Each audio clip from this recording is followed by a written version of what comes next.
Καλησπέρα σας. Ευδεσιμότατε Πάτερ Αθανάσια. Αξιότιμη βουλευτή του νομού Άρτας κυρία Γεροβασίλη. Αξιότιμη αντιπεριφερειάρχα κύριε Ψαθά. Αξιότιμη αντιδήμαρχη Δήμου Αρτέων κύριε Καρατζά, κυρία Σφαλτού, κυρία Τσόλα. Αξιότιμη πρόεδρε της κοινότητας Ροδαυγής, αξιότιμη εκπρόσωπη της αδελφότητας Ροδαυγής στην Αθήνα, αξιότιμη πρόεδρε του Επιμελητήριου Άρτας, αξιότιμη εκπρόσωπη της πολιτείας και φορέων της περιοχής μας, αγαπητοί προσκεκλημένοι, αγαπητά μέλη και φίλοι της Ροδαυγής, κυρίες και κύριοι. Έχω την τιμή εκ μέρους του Πολιτιστικού Συλλόγου Ροδαυγής Άρτας η Αγία Παρασκευή να σας καλωσορίσω στη σημερινή μας εκδήλωση του Πολιτιστικού Φεστιβάλ Ροδοφέγγαρο 2024, η οποία είναι αφιερωμένη στο χωριανό μας καθηγητή Ιωάννη Δημητρίου Λάμπρη για την προσφορά του στην επιστήμη και στον άνθρωπο. Έχουμε την ευλογία, την τιμή και τύχη ταυτόχρονα να καταγόμαστε από έναν υπέροχο μικρό τόπο, την Ροδαυγή Άρτας. Έναν τόπο, τον οποίον εκτός από τη φυσική ομορφιά του, τον διακρίνει ο πνευματικός και γενναιόδωρος πλούτος των ανθρώπων της, των Ροδοδαβιωτών, οι οποίοι φροντίζουν να προβάλλουν τον τόπο καταγωγής τους στα πέρατα της γης. Ένας από αυτούς τους ανθρώπους είναι και ο Γιάννης Λάμπρης, του οποίου η ιδιαίτερη πατρίδα του εξακολουθεί να είναι για τον ίδιον και την οικογένειά του ένας ζωτικός σταθμός, όπου οι μνήμες και οι άνθρωποι συναντιούνται και συνομιλούν δημιουργικά μέσα από την κοινή γλώσσα της υπηρώτικης παράδοσης και της περήφανης μουσικής των ξηροβονίων. Κυρίες και κύριοι, σήμερα Κυριακή 4 Αυγούστου 2024 τιμούμε τον συγχωριανό μας Γιάννη Λάμπρη, πρωτοπόρο επιστήμονα και διεθνώς καταξιωμένο καθηγητή ιατρικής στο Πανεπιστήμιο της Πενσιλβάνιας, για τη συνολική προσφορά του στην προώθηση της επιστήμης, της έρευνας και καινοτομίας, αλλά και για τη συμβολή του στην ανακάλυψη νέων φαρμάκων που πλέον βρίσκονται στην κλινική πράξη, προσφέροντας αποτελεσματική θεραπεία σε χιλιάδες ασθενείς με χρόνια φλεγμονώδη νοσήματα. Τιμούμε τον άνθρωπο Γιάννη Λάμπρη, όπου στο πρόσωπό του βλέπουμε, ανεξαρτήτως ηλικίας, ένα πρότυπο έμπνευσης, ένα παράδειγμα προσπάθειας, υπερκέρασης δυσκολιών και εμποδίων μέχρι την κατάκτηση μιας επιστημονικής κορυφής. Τιμούμε τον πατριώτη Γιάννη Λάμπρη για την προσφορά του στην πατρίδα, στον πολιτισμό και στον τουρισμό. Και όπως αναφέρει η αιρετή οικονόμου, η σκέψη ότι ένας μικρός τόπος, όπως η Ροδαυγή, μπορεί να δώσει αμέτρητα εφόδια για πρόοδο και προκοπή, όταν ξέρουμε και μπορούμε να ακούμε τους ανθρώπους, με ανοιχτά μάτια και ανοιχτά αυτιά. Και ίσως αυτό να είναι το σημαντικότερο συμπέρασμα που μπορούμε να κρατήσουμε από την επιτυχία ενός συμπατριώτη μας. Τιμούμε τον λάτρη της παραδοσιακής μουσικής της περιοχής του Ξηροβονίου και όχι μόνο. Τιμούμε το χορευτή και την παρτενέρ του στο χορό Ροδάνθη. Τιμούμε τον Γιάννη Λάμπρη και για πολλούς άλλους λόγους.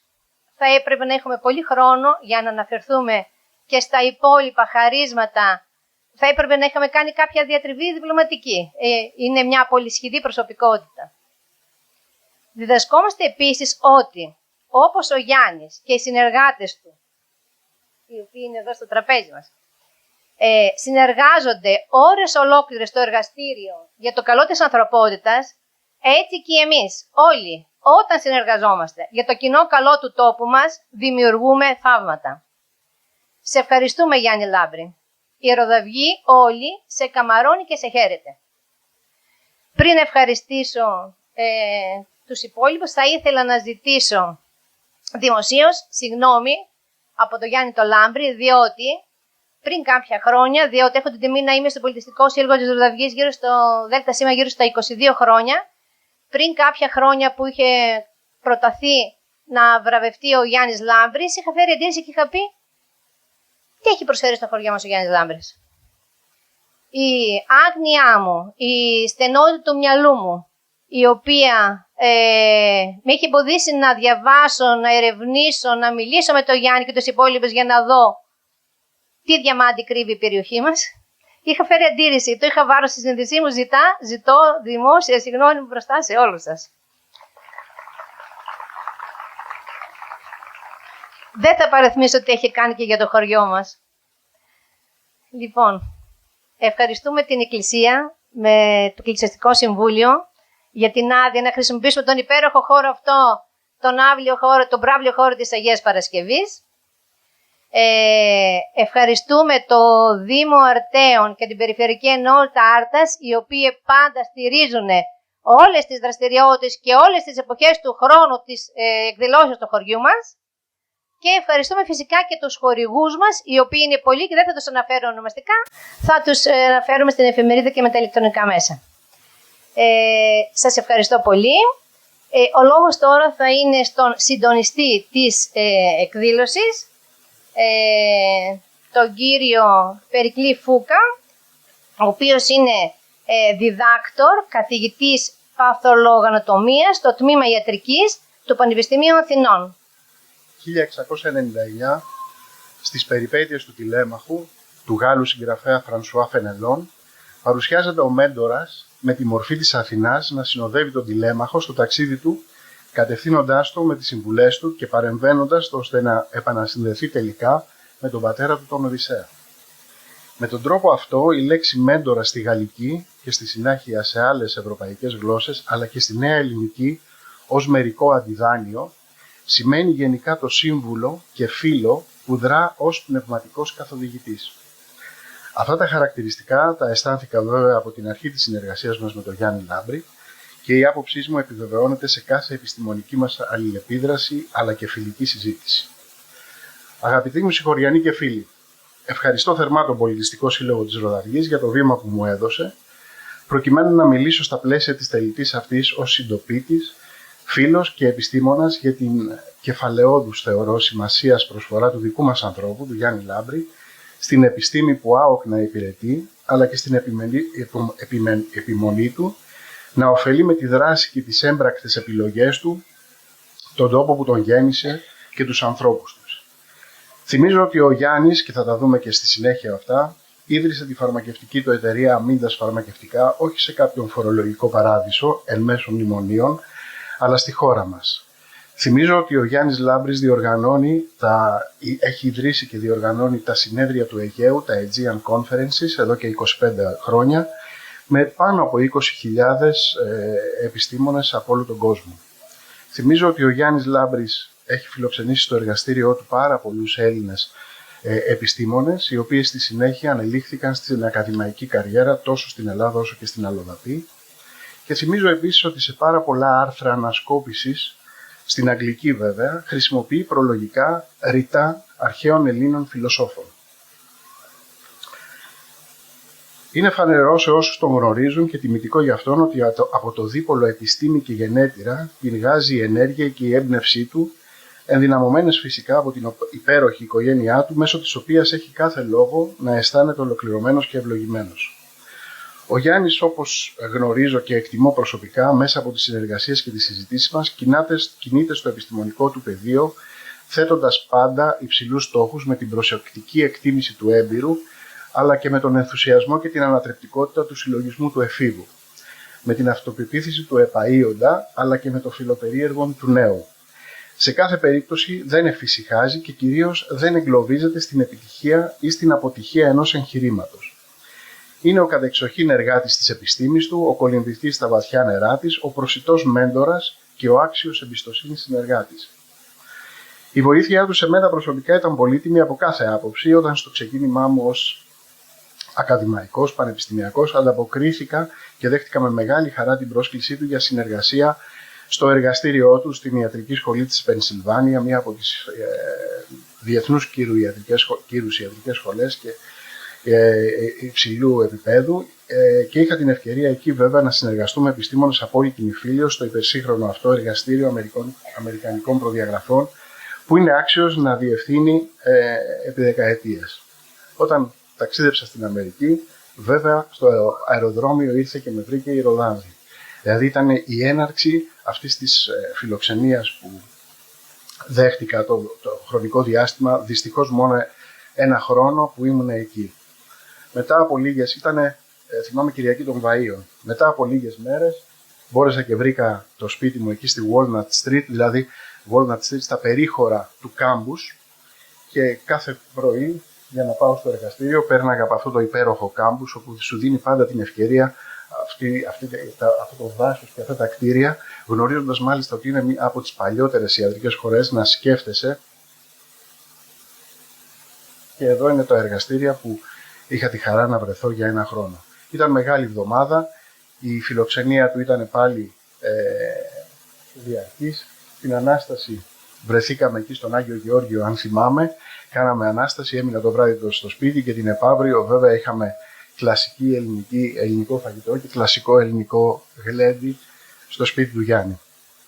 Μετά από αυτό βρέθηκα στο εργαστήριο, ένα υπερσύγχρονο εργαστήριο, είχα μεγάλη χαρά, θυμάμαι τότε, για να μελετήσουμε. Εκείνη την εποχή μελετούσε ο Γιάννης το ρόλο του συμπληρώματος, και θα πω λίγα πράγματα για το τι είναι το συμπλήρωμα, στην αναγέννηση του ύπατος, και μάλιστα σε αρκετές ομιλίες είχαμε τον Προμηθέα, είχε εκεί τον Προμηθέα που αναγεννάται το ύπαρ του όταν ο Δίας τον τιμώρησε να του τρώει ο αετός ένα κομμάτι. Η αναγέννηση λοιπόν του ύπατος ήταν ένα ερώτημα για το ποιο ρόλο μπορεί να παίζει το συμπλήρωμα εκεί. Το complement, αυτό το συμπλήρωμα, τι είναι? Είναι ένα μέρος του ανοσιακού μας συστήματος, δηλαδή του αμυντικού μας συστήματος. Είναι ένα πολύπλοκο σύστημα, πολύ αδρά θα σας πω ότι χαρακτηρίζεται από αυτό που λέμε έμφυτη ανοσία και προσαρμοστική ανοσία. Η έμφυτη ανοσία είναι ένας κοινός τρόπος όπου όλοι μας με τον ίδιο τρόπο καταπολεμούμε τα μικρόβια και τους ιούς. Η προσαρμοστική ανοσία βασίζεται στα β' λεμφοκύτταρα και στα τ', δηλαδή στα αντισώματα που όλοι γνωρίζετε, για να εξολοθρεύσει τα βακτήρια. Στην έμφυτη ανοσία συμμετέχουν οι φραγμοί που εμποδίζουν έτσι κι αλλιώς τα μικρόβια να εισέλθουν στον οργανισμό, και κάποια κύτταρα που, όπως βλέπετε, φαγοκυταρώνουν, αυτά τα αστέρια εδώ είναι τα μικρόβια, φαγοκυταρώνουν τους μικροβιοργανισμούς.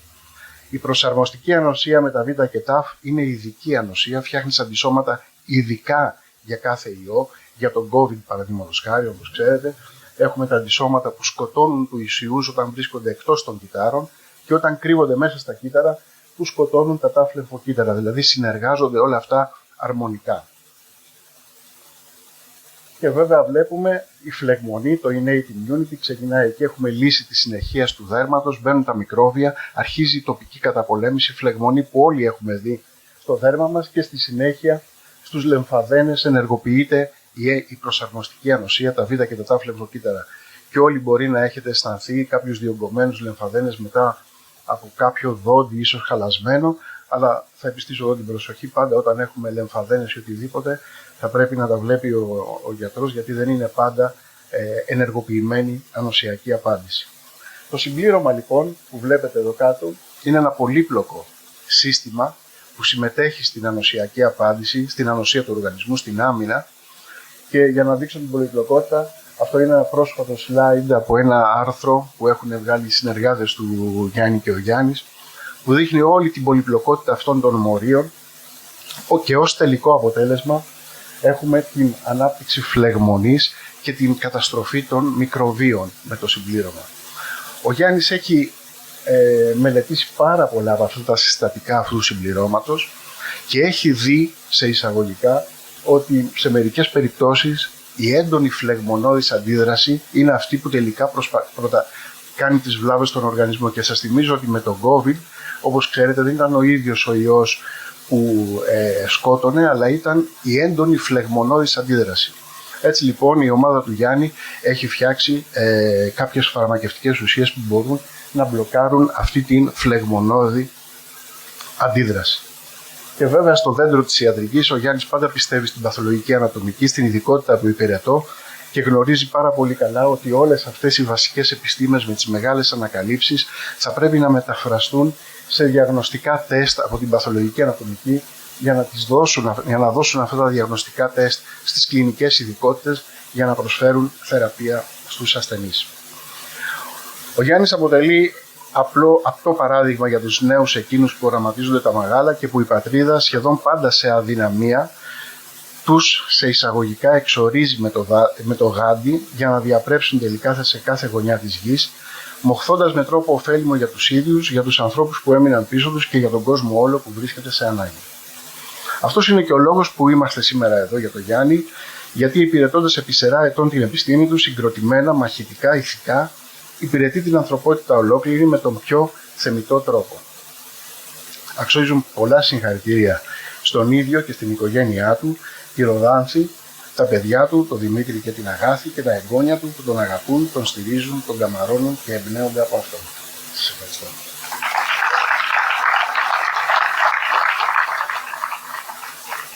Ωραία. Θα περάσουμε τώρα στον Δημήτρη, τον Μαστέλο, ο οποίος είναι Διευθυντής Ερευνών στο Εθνικό Κέντρο Έρευνας και Φυσικών Επιστημών στο Δημόκριτο. Είναι στενός συνεργάτης του Γιάννη επί χρόνια και θα μας μιλήσει, θα μας δώσει λίγο την ιστορική διαδρομή πιο αναλυτικά για αυτή τη σχέση και για την ανάπτυξη του Γιάννη στα υψηλότερα επίπεδα, ακαδημαϊκά επίπεδα. Καλησπέρα σε όλους. Θα ήθελα να ευχαριστήσω από καρδιάς τον Πολιτιστικό Σύλλογο Ροδανδίας για την εξαιρετικά τιμητική πρόσκληση να βρίσκομαι εδώ μαζί σας σήμερα για να μιλήσω για τον μέντορά μου, για τον δάσκαλό μου, τον διακεκριμένο επιστήμονα, νοσολόγο και ερευνητή, τον καθηγητή κ. Γιάννη Δημητρίου Λάμπρη. Είναι ιδιαίτερη συγκίνηση για μένα, γιατί με τον κύριο Λάμπρη γνωριζόμαστε πάνω από 25 χρόνια. Βρέθηκα στο εργαστήριό του το 1998 τον Νοέμβριο. Ήταν η πρώτη μου έξοδος από την Πατρόα Γη σε οποιοδήποτε χώρα του εξωτερικού. Ήταν η πρώτη φορά που βρίσκομαι πέρα από τον Ατλαντικό και θα επαναλάβω αυτό που είπε ο συνάδελφος του καθηγητή κ. Φούκαση. Η μορφή του κ. Λάμπρη και της Ροδάνθης, ο τρόπος με τον οποίο με υποδέχτηκαν ήταν η αρχή μιας εξαιρετικής εμπειρίας η οποία με συνοδεύει για όλη μου τη ζωή.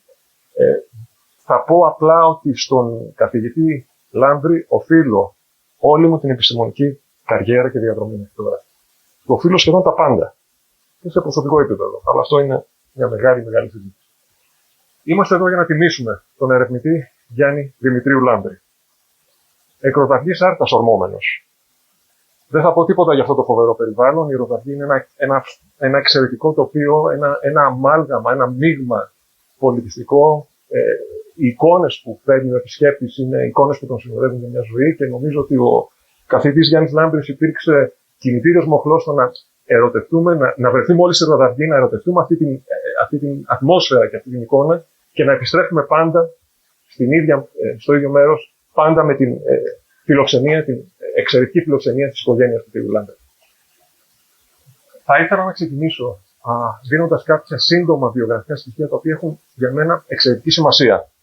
Εξαιρετική σημασία γιατί η αρχή της ζωής ενός ανθρώπου, η οικογένεια του και οι ρίζες του σε μεγάλο βαθμό προσδιορίζουν τα όσα επιτεύγματα ακολουθούν στην επιστημονική του διαδρομή, στην επαγγελματική του σταδιοδρομία εν γέννη. Ο Γιάννης Λάμπρης είναι ένα από τα τρία παιδιά του Δημήτρη και της Αγαθής Λάμπρη. Ο Δημήτρης Λάμπρης, γνωστός στους Συγχωριανούς του ως Μίτσος Μπακάλης, ήταν ένας άνθρωπος του καθημερινού μόχθου, ένας άνθρωπος που ζούσε τη ζωή στον ανώτατο βαθμό. Είχε το καφενείο του, εξυπηρετούσε τον κόσμο, ήταν πάρα πολύ φιλόξενος, είχε το κρεοπολείο του, είχε τα ζώα τα οποία προέρχονταν, τα κρέατα τα οποία θα χορηγούσε μέσω του κρεοπολίου στους συγχωριανούς του. Ήταν ένας εξαιρετικά δραστήριος άνθρωπος και ήταν ένας άνθρωπος του καθημερινού μόχθου. Το ίδιο και η Αγαθή Λάμπρη, η μητέρα του κ. Λάμπρη, η οποία ήταν μια εξαιρετικά ταλαντούχα μοδίστρα, η οποία μάλιστα έμαθα από τον κύριο Λάμπρη αργότερα, έκανε και η ίδια ήταν τόσο δραστήρια και ταλαντούχα που έκανε την δικιά της σχολή μοδιστρικής και στη σχολή της μαθήτευσαν πάρα πολλές κοπέλες της περιοχής και έμαθαν τα μυστικά της ραπτικής και της μοδιστρικής. Αυτό που θα ήθελα να τονίσω όμως είναι ένα στοιχείο το οποίο προσδιορίζει και τον κύριο Λάμπρη στη ζωή του από εκεί και πέρα.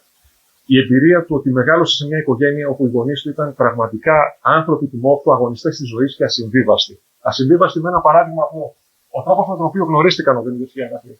Γνωρίστηκαν σε μια εποχή που οι ασφικτικές κοινωνικές συμβάσεις επέβαλαν συνήθως σε έναν απόλυτο βαθμό τη γνωριμία των ανθρώπων που παντρεύονται μέσω μιας διαμεσολαβητικής διαδικασίας που λέγεται συνοικέσιο. Οι γονείς του δεν γνωρίστηκαν μέσω ενός συνοικέσιου. Γνωρίστηκαν και παντρεύτηκαν από έρωτα. Κάτι που σήμερα στις μέρες μας θεωρείται αυτονόητο, την εποχή εκείνη ήταν κάτι εξαιρετικά ρηξικέλευτο, ασυμβίβαστο και εντελώς έξω από τις νόρμες. Όσο ασυμβίβαστοι και αγωνιστές της ζωής ήταν οι γονείς του, τόσο ασυμβίβαστος υπήρξε και υπάρχει και εξακολουθεί να είναι ο καθηγητής. Αγωνιστές της ζωής οι γονείς του, ταξιδιώτες του κόσμου, άνθρωποι του μόχθου αλλά και οι άνθρωποι που απολάμβαναν τη ζωή, τους άρεσε να διασκεδάζουν με τους συμποριανούς τους, να συμμετέχουν στα γλέντια, στα πανηγύρια του χωριού και να ακούν τις μουσικές από διάφορα μέρη του κόσμου. Και για όλους αυτούς τους λόγους υπήρξαν τα πρότυπα, τα συνεχή πρότυπα και η διαρκής έμπνευση του νεαρού Γιάννη καθ' όλη τη διαδρομή από την παιδική του ηλικία στη Ροδαπή μέχρι τα πέρατα της γης και μέχρι τις κορυφές της Αμερικής. Εδώ σε αυτή τη φωτογραφία θα ήθελα να επιστήσω την προσοχή σας στο ότι ο νεαρός Γιάννης βρίσκεται σε ένα πανηγύρι του χωριού, πίσω από την ψισταριά, έχοντας πλήρη έλεγχο του κοκορετσιού που ψήνεται. Την ίδια στιγμή που ο πατέρας του παίρνει ένα μικρό διάλειμμα, συνοδεύει τον χωριό στο πανηγύρι και αναθέτει στον νεαρό Γιάννη την ευθύνη του φαγητού. Μια μεγάλη ευθύνη, την οποία εκτελεί με αριστοτεχνικό τρόπο, αποκαλύπτοντας από πολύ μικρή ηλικία την ικανότητά του να αναλαμβάνει έργα, να αναλαμβάνει προκλήσεις και να τα φέρνει πέρα με τον καλύτερο δυνατό τρόπο. Παραμένει ένας εξαιρετικός ψήφτης και ένας εξαιρετικά φιλόξενος άνθρωπος, ο οποίος πάντα θα σε υποδεχθεί με τον ιδιαίτερο τρόπο του στο σπίτι του. Επιτρέψτε μου να κάνω μια σύντομη αναφορά στους ακαδημαϊκούς σταθμούς της διαδρομής του. Τελειώνοντας το οικοτροφείο της Κογονιανής στην Ήπειρο, θα περάσει ως ένας από τους πρώτους φοιτητές στο τμήμα βιολογίας στο Πανεπιστήμιο Πάτρας, από το οποίο θα αποφοιτήσει άριστα, και από το ίδρυμα αυτό, από το Πανεπιστήμιο Πατρών και το τμήμα βιολογίας, θα πάρει και το διδακτορικό του τίτλο το 1979. Από το 1979 και πέρα ακολουθεί μια εξαιρετικά ενδιαφέρουσα διαδρομή, κατά την οποία ο καθηγητής Λάμπρης ανελίσσεται στα ακαδημαϊκά κλιμάκια με εξαιρετικά μεγάλη ταχύτητα, μια ταχύτητα που απεικονίζει την εξαιρετική του οξυδέρκεια και την απίστευτη ζέση του για έρευνα και ακαδημαϊκή αριστεία. Το 1981 αναλαμβάνει επίκουρος καθηγητής ως ο νεαρότερος επίκουρος καθηγητής στο τμήμα ιατρικής στο Πανεπιστήμιο της Βόρειας Καρολίνας, σε ηλικία μόλις 26 ετών. Συνεχίζει τη διαδρομή του στα ακαδημαϊκά δρόμενα το 1982, όταν επισκέπτεται ως επίκουρος καθηγητής του Πανεπιστήμιου Johann Gutenberg στο Mainz, στη Γερμανία, και εν συνεχεία ο επόμενος σταθμός του είναι το διάσημο ερευνητικό Ινστιτούτο Ανοσολογίας, το Scripps Clinic στο La Jolla στις ΗΠΑ, στην Καλιφόρνια, όπου παραμένει ως μέλος για 3 χρόνια. Και εν συνεχεία θα περάσει πάλι τον Ατλαντικό, ερχόμενος στην Ευρώπη και γινόμενος μέλος στο επίσης διακεκριμένο και πασίγνωστο Ινστιτούτο Ανοσολογίας της Βασιλείας στην Ελβετία. Εκεί θα διευθύνει και το εργαστήριο πρωτεϊνικής χημείας για πολλά χρόνια, έως ότου το 1990 περάσει πάλι τον Ατλαντικό προς την άλλη πλευρά, προς τις ΗΠΑ, όπου αναλαμβάνει ως αναπληρωτής καθηγητής τότε, το 1990, στο τμήμα Παθολογοανατομίας και Εργαστηριακής Ιατρικής του διακεκριμένου Πανεπιστημίου της Πενσιλβάνιας και μιας από τις παλαιότερες ιατρικές σχολές στις ΗΠΑ. Στο διάστημα ξεκινώντας το 1987 και μέχρι το 2000, παραμένει ως συνεργαζόμενος καθηγητής και στο τμήμα Βιολογίας του Πολιτιακού Πανεπιστημίου του Σαν Διέγκο στις ΗΠΑ, με μια εξαιρετική συνεργασία που έχει με τον Κωνσταντίνο Τσούκα, επίσης καθηγητής στο τμήμα εκεί για πολλά χρόνια και συνεργάτη του στην ίδρυση των Αιγιακών Συνεδρίων στη συνέχεια. Και από το 2007, αφού ανελήφθη τα κλιμάκια της ιεραρχίας, διατηρεί την επίσης πολύ διακεκριμένη επιχορηγούμενη έδρα ερευνητικής ιατρικής, Dr. Ralph and Sally Weaver, στο τμήμα ιατρικής στο Πανεπιστήμιο της Πενσιλβάνιας. Εδώ μερικές φωτογραφίες από την καθημερινή ζωή του ερευνητή Γιάννη Λάμπρη στα εργαστήρια στα οποία βρέθηκε σε διάφορους σταθμούς στη ζωή του, πάντα στον πάγκο, δίπλα στους συνεργάτες του, μεταδιδακτορικούς ερευνητές ή διδακτορικούς φοιτητές, πάντα ανήσυχος, πάντα ρωτώντας τους στην αρχή της ερευνητικής μέρας τι καινούριο έχουμε σήμερα, με τι θα ασχοληθείς, τι είναι το νέο που θα απαντήσεις, διαβάζοντας ερευνητικές εργασίες μαζί τους στον πάγκο και συζητώντας τα αποτελέσματα. Ο τρόπος με τον οποίο η έρευνα πραγματοποιείται σε πρωταρχικό στάδιο. πάντα ο καθηγητής Λάμπρης θα διάβαζε και θα πρότεινε βιβλιογραφία και θα περίμενε το επόμενο paper να διαβαστεί από τους φοιτητές και τους συνεργάτες για να το συζητήσουν. Εδώ με το εργαστήριό του στην Φιλαδέλφια, στο Πανεπιστήμιο της Πενσιλβάνιας, σε μια έξοδο για ράφτινγκ, για μία από τις προσφυλείς δραστηριότητες της ομάδας για πολλά χρόνια, πάντα ο καθηγητής και οι Ροδάνθοι συμπεριελάμβαναν την ερευνητική ομάδα ως μέλος μιας ευρύτερης οικογένειας με την οποία περνούσαν ώρες μαζί, όχι μόνο στο εργαστήριο, αλλά και έξω από το εργαστήριο σε διάφορες δραστηριότητες. Θα ήθελα να περάσω σε μερικές διαφάνειες που απεικονίζουν το διεθνές κύρος και τη διεθνή αναγνώριση του επιστημονικού έργου του καθηγητή Λάμπρη. Θα ξεκινήσω από αυτή τη διαφάνεια, στην οποία συνοψίζονται κάποια στοιχεία, κάποια αριθμοί, οι οποίοι αντανακλούν πάρα πολύ εύκολα το εύρος της διεθνούς απήχησης του επιστημονικού του έργου. Έχει δημοσιεύσει πάνω από 520 επιστημονικές δημοσιεύσεις σε κορυφαία περιοδικά νοσολογίας και βιοιατρική στον κόσμο. Ένα στοιχείο το οποίο αντανακλά τη διεθνή απήχηση του επιστημονικού του έργου είναι ο βιβλιομετρικός δείκτης που ονομάζουμε στην επιστήμη H-index, φορέας δείκτης H, ο οποίος ουσιαστικά αντανακλά αριθμητικά το εύρος της διεθνούς απήχησης του επιστημονικού έργου. Έχει ένα H-index που είναι πάνω από 149 αυτή τη στιγμή, με παραθέσεις στο έργο του, αναφορές άλλων επιστημόνων στις επιστημονικές του ανακαλύψεις που αριθμούν που ξεπερνούν τις 71.000 αυτή την περίοδο. Ενδεικτικά, σας αναφέρω από το 2018 μέχρι σήμερα, συνεχώς συγκαταλέγεται στην κορυφαία κατάταξη του Web of Science και της εταιρείας Clarivate, στην κατάταξη των πλέον διακεκριμένων επιστημόνων με διεθνή απήχηση επιστημονικού έργου, την Highly Cited Researchers List. Έχει πάνω από 220 διπλώματα ευρεσιτεχνίας που αφορούν τις ανακαλύψεις του αναφορικά με καινοτόμα φάρμακα, διαγνωστικά και θεραπευτικά σχήματα, που όλα είναι σχετικά με αυτό το σύστημα νοσίας που σας ανέφερε ο καθηγητής που έκανε το συμπλήρωμα. Είναι μέλος της Συντακτικής Επιτροπής κορυφαίων περιοδικών ανοσολογίας στον κόσμο. Είναι ο πρώτος ιστορικά εκλεγμένος πρόεδρος της διεθνούς εταιρείας που μελετά το συμπλήρωμα. Είναι ο άνθρωπος ο οποίος πρωτοστάτησε για στην ίδρυση αυτής της εταιρείας. Και είναι επίσης ο ιδρυτής, όπως ανέφερε και ο κ. Φούκας, ο ιδρυτής και εκτελεστικός διευθυντής των συνεδρίων του ΕΓΕΟ από το 1999. Θα αναφερθώ παρακάτω περισσότερο στη δράση και στην απήχηση αυτών των συνεδρίων. Από το 2013 συμβάλλει στην καινοτομική ερευνητική δραστηριότητα στον χώρο του ελληνικού φαρμάκου, έχοντας ιδρύσει την εταιρεία Μίντας Φαρμακευτικά, η οποία έχει καταφέρει μέχρι τώρα με ελάχιστους πόρους να φέρει καινοτόμα φάρμακα τρίτης και τέταρτης γενιάς σε κλινικές δοκιμές φάσης 3. Και αυτό είναι κάτι εξαιρετικά μοναδικό στον ελλαδικό χώρο και για εταιρεία ελληνικών συμφερόντων, φαρμακευτική. Θα αναφερθώ εκτενέστερα στο ρόλο του στην πρωτοπορία που έχει φέρει στην έρευνα για νέα φάρμακα στο πεδίο της ανοσολογίας και ειδικότερα στο συμπλήρωμα. Θα αναφερθούμε στα φάρμακα που στοχεύουν την αγαπημένη του πρωτεΐνη για πολλά χρόνια, το Μόριο C3, μικρά πεπτιδικά φάρμακα που λέγονται κομστατίνες, όπως επίσης και σε ένα αντίσωμα το οποίο ανακάλυψε, το οποίο άνοιξε το δρόμο και αποτέλεσε τη βάση ανάπτυξης ενός από τα πλέον αποτελεσματικά φάρμακα στην κλινική παρέτρα των επιστημόνων για πολλά χρόνια, του φαρμάκου Σολύρης.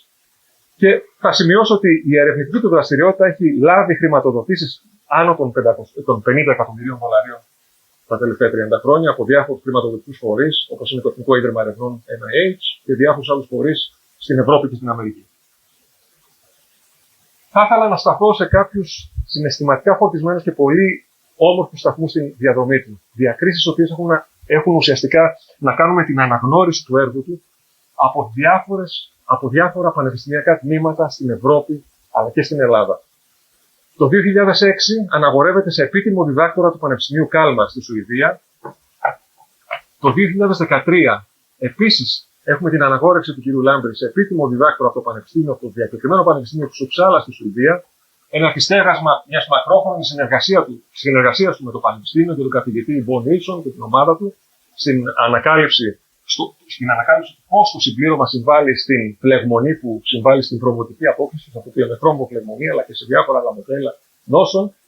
Και θα αναφερθώ με ιδιαίτερη συγκίνηση στην πρόσφατη αναγόρευσή του σε επίτιμο καθηγητή της Ιατρικής Σχολής στο Δημοκρίτιο Πανεπιστήμιο Θράκης πέρσι στις 22 Σεπτεμβρίου του 2023. Μια ιδιαίτερα συγκινητική στιγμή για όλους τους μαθητές του, βλέποντας τον καθηγητή Λάμπρη να τιμάται από ένα ελληνικό ίδρυμα, από ένα ελληνικό πανεπιστημιακό ίδρυμα για την προσφορά του, για την πολύχρονη προσφορά του στην ανάπτυξη του τμήματος και στην ανάπτυξη δεσμών, μακροχρόνιων δεσμών με τα ελληνικά πανεπιστημιακά ιδρύματα.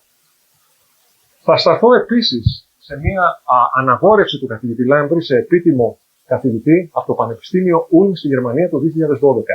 Θα σταθώ γιατί η αναγόρευσή του από το από το Πανεπιστήμιο Ulm εκείνη την περίοδο αποτέλεσε καταλήτη και συνέβαλε τα μέγιστα στην ανάπτυξη ενός νέου κέντρου πειραματικής και κλινικής ανοσολογίας τραύματος στο Πανεπιστήμιο, του οποίου κέντρου διευθυντής είναι για πολλά χρόνια εξαιρετικός συνάδελφος και συνεργάτης του καθηγητή Λάμπρη, ο καθηγητής Μάρκος Χούμπερ-Λάγκ. Ο κ. Λάμπρης, μέσα από τη συνεργασία του με το εργαστήριο του καθηγητή Χούμπερ-Λάγκ, συνέβαλε τα μέγιστα στην ανάπτυξη αυτού του νέου κέντρου ανοσολογίας τραύματος. Το βλέπετε εδώ δεξιά στην εικόνα. Ένα εξαιρετικά καινούργιο κτίριο με πάρα πολλές δυνατότητες και υποδομές. Και θα τονίσω αυτό που είπε σε μια συνέντευξη τότε, γιατί αυτό έχει σημασία. Ρωτήθηκε ο κ. Λάμπρης τι είναι αυτό που ουσιαστικά θα ήθελε να μείνει από όλη αυτή την προσπάθεια και αναφέρει ότι εμείς οι επιστήμονες και οι κλινικοί γιατροί έχουμε ξοδέψει πάρα πολύ χρόνο και χρήματα στα εργαστήριά μας για να ανακαλύψουμε νέα γνώση. Τώρα όμως έχουμε την ευθύνη, από εδώ και πέρα, αυτή την επιστημονική γνώση να τη χρησιμοποιήσουμε για το όφελος των ασθενών. Και αυτή η ρίση θα τον ακολουθεί τον κύριο Λάμπρη για πάντα, όλα τα χρόνια και θα είναι ο κινητήριος μοχλός για όσα κατάφερε να κάνει στον χώρο της ανάπτυξης νέων φαρμάκων. Θα σταθώ σύντομα σε ανακαλύψεις στο εργαστηρίο του, της ερευνητικής ομάδας, οι οποίες ουσιαστικά άλλαξαν τα βιβλία της ανοσολογίας. Άλλαξαν την καθιερωμένη γνώση της ανοσολογίας στα βιβλία που έχουμε στο Πανεπιστήμιο. Και οδήγησαν αφενός στην βαθύτερη κατανόηση μηχανισμών της ανοσίας, αλλά και στη διεύρυνση των κλινικών προεκτάσεων αυτής της έρευνας και την ανάπτυξη νέων κλινικών προσεγγίσεων για τη θεραπεία καινούριων νοσημάτων. Θα ξεκινήσω από αυτή τη διαφάνεια, η οποία έχει μια ιδιαίτερη βαρύτητα, γιατί ο Γιάννης Λάμπρης πάνω απ' όλα είναι ένας πραγματικός βιολόγος. Και για κάθε βιολόγο αυτό που έχει σημασία είναι να θυμόμαστε αυτό που είπε ο Ντομπζάνσκι, ότι τίποτα δεν έχει σημασία στην επιστήμη και την έρευνα αν δεν το δεις μέσα από το φως της εξέλιξης. Και έτσι ο Γιάννης Λάμπρης, μαζί με τους συνεργάτες του, τον Οριόλ Σουνιέρ, που τώρα είναι καθηγητής στην ιατρική σχολή του Πανεπιστημίου της Πενσιλβάνια, τότε ήταν υπότροφος στο εργαστήριό του και διδακτορικός φοιτητής, σε συνεργασία και με τον Γιάννη Ζαρκάδη, ένα καθηγητή με τον οποίο μας συνδέουν πάρα πολλά κοινά, ήταν ο λόγος για τον οποίο κατάφερα να βρεθώ στην άλλη άκρη του Ατλαντικού και να εργαστώ στο εργαστήριο και στην ομάδα του καθηγητή Λάμπρη. Κατάφεραν τότε όλοι μαζί να δείξουν ότι το συμπλήρωμα είναι ένα από τα πλέον πρωτόγωνα συστήματα φυσικής ανοσίας που έχουμε στην πάροδο της εξέλιξης. Αντέχει στην εξελικτική πίεση του χρόνου για πάνω από 900 εκατομμύρια χρόνια εξέλιξη. Ο κύριος Λάμπρης και η ομάδα του, όπως και οι ομάδες άλλων συναδέλφων από διάφορα μέρη της γης, κατάφεραν να ανακαλύψουν μόρια του συμπληρώματος, πρωτεΐνες του συμπληρώματος, σε πρωτόγονους οργανισμούς όπως είναι η σπόγγη και τα αχινόδερμα, η αχινή. Βρέθηκε δηλαδή ότι υπάρχει ένα πλήρως αναπτυγμένο σύστημα συμπληρώματος σε πρωτόγονους σπόγγους και αχινούς και φτάνει αυτό το σύστημα μέχρι και τον άνθρωπο. Αυτή ήταν μια εξαιρετική σημαντική γνώση, η οποία άνοιξε πολλούς δρόμους και στην ανάπτυξη νέων φαρμάκων. Θα ήθελα να σταθώ σε αυτή τη διαφάνεια και να τονίσω αυτό που είπε ήδη ο καθηγητής Φούκας, το ρόλο της ομάδας και της έρευνας του καθηγητή Λάμπρη στο να ανοίξουν νέοι δρόμοι στη μελέτη του συστήματος του συμπληρώματος και να δείξει η ομάδα του ότι η φλεγμονή που προκαλείται από το συμπλήρωμα δεν έχει μόνο επιζήμια δράση στους ασθενείς, αλλά έχει και ωφέλιμη δράση όταν ελέγχεται αυστηρά και προωθεί την αναγέννηση ιστών και οργάνων σε κατώτερα σπονδυλωτά αλλά και σε ανώτερα θηλαστικά.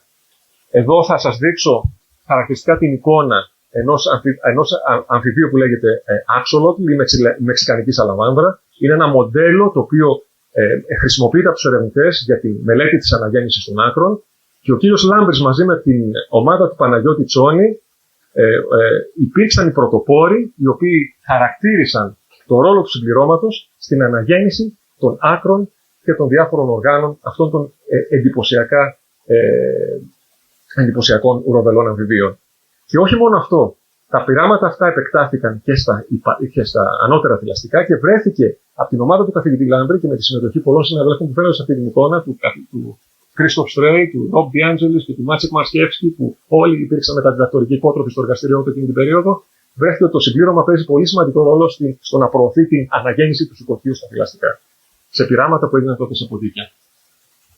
Αλλά θα ήθελα να σταθώ ειδικότερα στον σημαντικό ρόλο που συνεισέφερε η ομάδα του καθηγητή Λάμπρη στο να αλλάξει άρτην η θεώρηση που είχαμε για το ρόλο συστημάτων φλεγμονής και συστημάτων όπως είναι το συμπλήρωμα στον καρκίνο. Για πολλά χρόνια ξέραμε ότι το συμπλήρωμα ως ένα στοιχείο, ως ένα μέρος της φυσικής ανοσίας, συμβάλλει στην αντικαρκινική δράση θεραπευτικών αντισωμάτων.